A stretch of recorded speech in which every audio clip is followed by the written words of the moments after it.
self-sufficient. My brothers and sisters in Islam, Allah subhanahu wa ta'ala wants us to be our own leaders. Allah does not want us to work for others, where we make money for others, but rather specifically in the Quran there is a verse about which most of the mufassirin have concluded from that verse that Allah subhanahu wa ta'ala wants us to be our own bosses. What is that verse? Does anyone know? وَلَن يَجْعَلُ اللَّهُ لِلْكَافِرِينَ عَلَى الْمُؤْمِنِينَ سَبِيلًا. Allah will not give the disbelievers an upper hand over the believers. I want this community to be an entrepreneurial community. To be an entrepreneurial community that does loads of different activities, loads of different businesses. Australia currently is in a good economic state. It is in a good position. And by Allah, it is possible still to make a lot of money here in Australia. Again, not so that the money can go here, but so that the money can be in your hands. With it, you do as you wish. With it, you help Islam and your family and strengthen yourself and strengthen the image of Islam. My brothers and sisters, I have a bit of advice for the leaders of the Muslim organizations and Muslims in Australia. I have some advice for them because I believe this whole topic of self-sufficiency goes back to them primarily. The first thing I would like to focus on and ask all Muslim leaders in Australia, whether they be groups such as youth organizations or those dealing with other political matters, I advise them all to stop fighting. Enough. Enough of bickering, enough of infighting, enough of saying my center is great and his is not. Support me and not him. Enough is enough. And we all know what we're talking about. We all know the politics in the organizations. Enough is enough. Support each other. We need 10 organizations. We need 50 centers. We need 50 masjids. We need so many youth centers. Not just one or two. One in Broadmeadows and one in Meadow Heights. One here and one there. We need centers everywhere. I support them all. And I want you all to support all of them. If you have $2, give $1 to this one and $1 to that one. My brothers and sisters in Islam, my advice to the Muslim leaders here is number one. Please stop bickering and infighting. Stop fear-mongering and dividing people into groups. Australian Muslims are already so low in number. Then when they're further subdivided and the religious people are further subdivided, it weakens us and it weakens our resolve and weakens our self-sufficiency. But Allah, you cannot achieve any sort of self-sufficiency with this sort of behavior. Number two, my second advice to the Muslim leaders here, have a vision that is far greater than your own organization. When I ask Muslim leaders, what is your vision? Their vision is, I want to have 10 centers. Their vision is, I want to have a large youth center. What is your vision? I want to have 10 masjids. Very internal facing. Rather, I want you to have a different vision. I want you to have an externally facing vision. An example of that is that the New York Police Department, just hypothetically, I just pulled that out of the blue. New York Police Department, their success is not measured by the number of police officers that they have. Their success is measured by the amount of crime that they have stopped. So make your vision externally facing, not internally facing. And by Allah, you will notice something very different. You will notice that it doesn't matter whether you have a big center or not.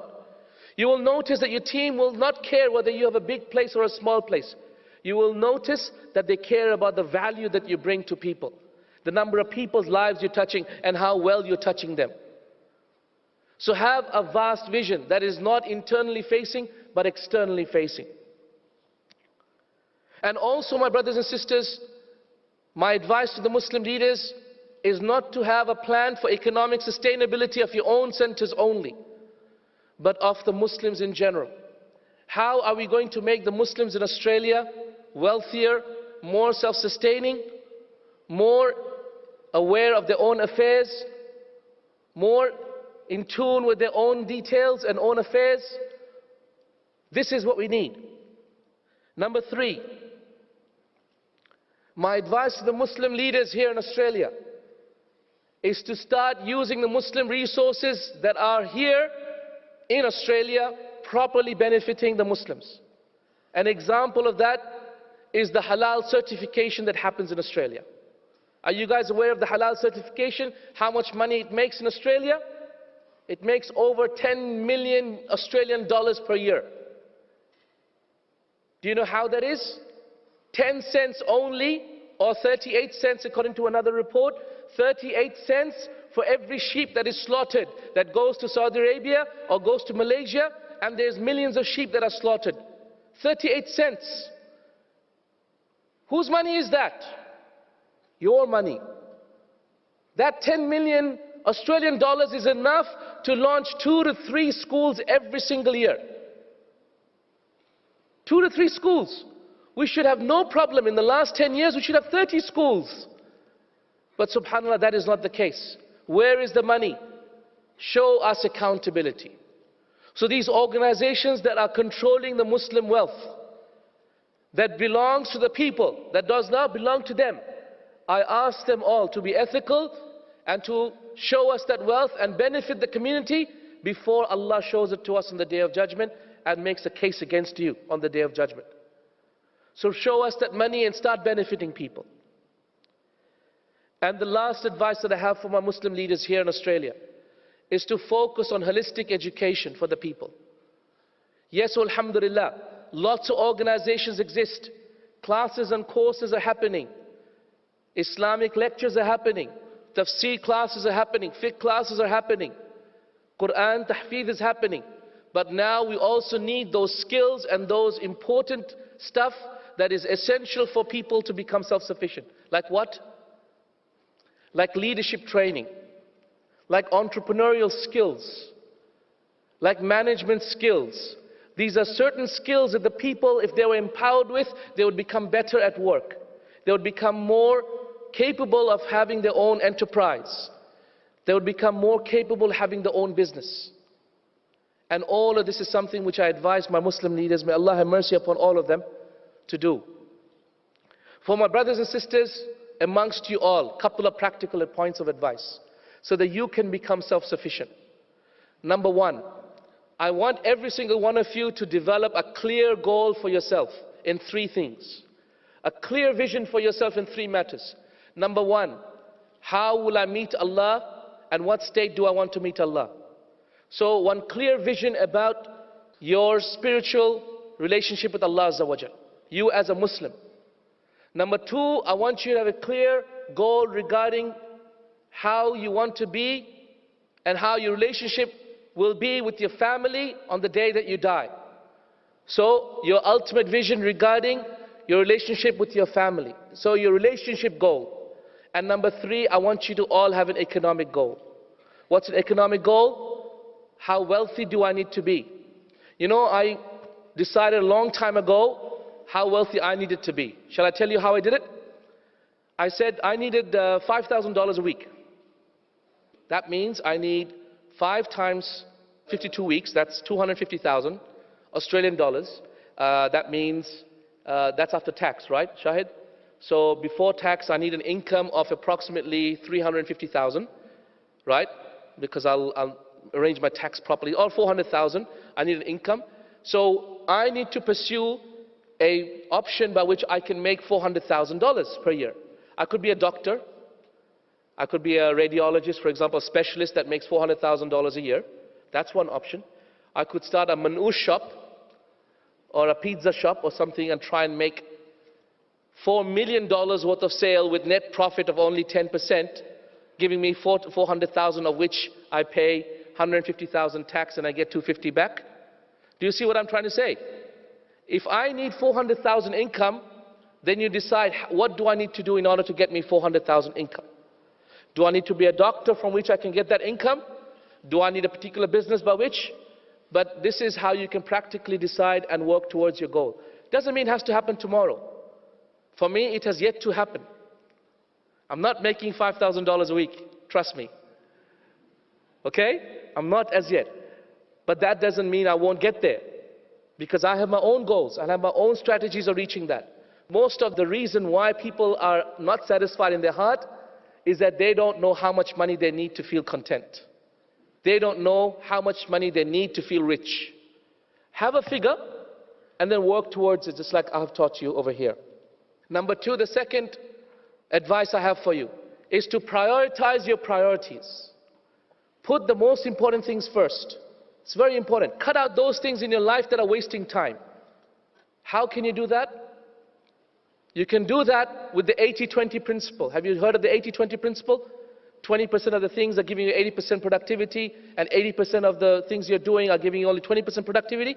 Well, find those 80% of the things that are only giving you 20% productivity and cut them out. And only focus on those 20% that are giving you 80% productivity. Okay? How can you do that? Well, you can write it down. Write down all the things that you're doing in your life and figure out whether they're worthwhile or not. And cut down those things that are wasting your time. Advice number 3. I urge every single one of you, my brothers and sisters, to learn those skills that will help you become more self-sufficient. Do you know, when I graduated from Medina University, I was never taught how to be a leader. I was never taught how to manage a company. I was never taught how to run finances, how to understand budgeting. I was never taught that. I learned it myself. Allah subhanahu wa ta'ala taught me. How? I went to Amazon and I asked for every book that I could find on it. I went to Amazon Kindle, I downloaded every book on it. If you see on my iPad, I've got at least 700 books on it. On every single topic that I need to read on. And I read on it as much as possible. At least 3 to 4 books every single month. Does that make sense, everybody? Empower yourself with the skills. Attend courses, attend lectures that will give you the essential skills. What are those essential skills? Leadership skills, time management skills. Understand basic financial skills. So you know what it means to budget. So you know how to save. So you know what's the difference between an asset and what's the difference between a liability. People think a car is an asset. A car is a liability. Essentially, you don't understand the difference, then you'll never make money. So these basic skills you need to understand. Number 4, please focus on making money through something you're passionate about.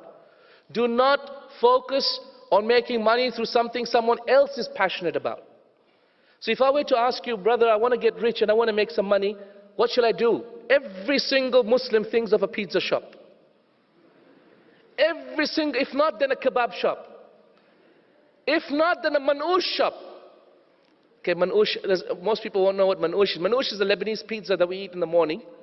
It's very nice, it's nice, very thin pizzas. Have anyone had it? Yes, I'm sure you all know what I'm talking about. It's true, isn't it? If it's not food, we've got no idea what to do. But I'm telling you what, you can make money from what you're passionate about.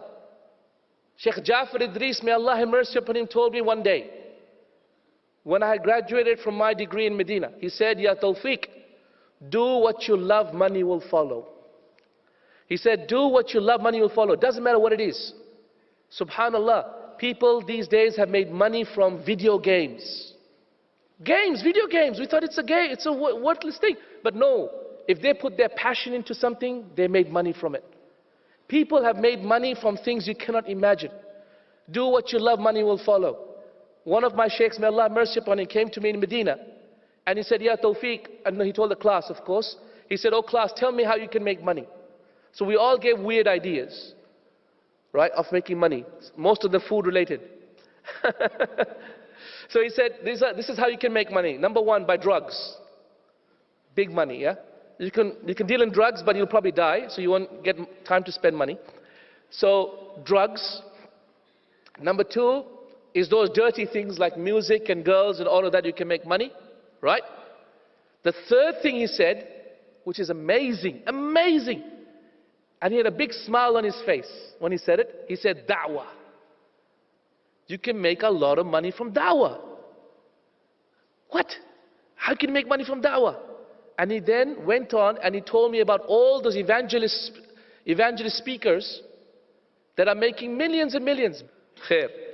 So my brothers and sisters, when you have money and you do what you're passionate about, then spread it with the world. Don't keep it in your heart. Don't let it enter in there. Keep it in your hands and give it out. The Prophet ﷺ would not have wealth in the morning except that he would give it away. But he had money that people would give him, but he would give it away. In the last Hajj, he slaughtered 100 camels. That's 100 camels. It's a lot of money. But he was given that as a gift. So he gave it away in the cause of Allah, and he slaughtered in the cause of Allah. He used to tell Bilal, Ya Bilal, anfiq wa la takhsha min dhil arshi iqlala. Oh Bilal, give and don't fear that the one who possesses the throne will ever withhold from you. So my brothers and sisters in Islam, become wealthy all of you. Become wealthy all of you, but don't let it enter the heart. Help Islam, help the believers, help the deen, help spread this message. But Allah, let nothing be in your heart except Allah, but be as strong and as wealthy as you can be, so you do not feel this lack of izzah and honor, and that you bring back izzah and honor to you in this world and the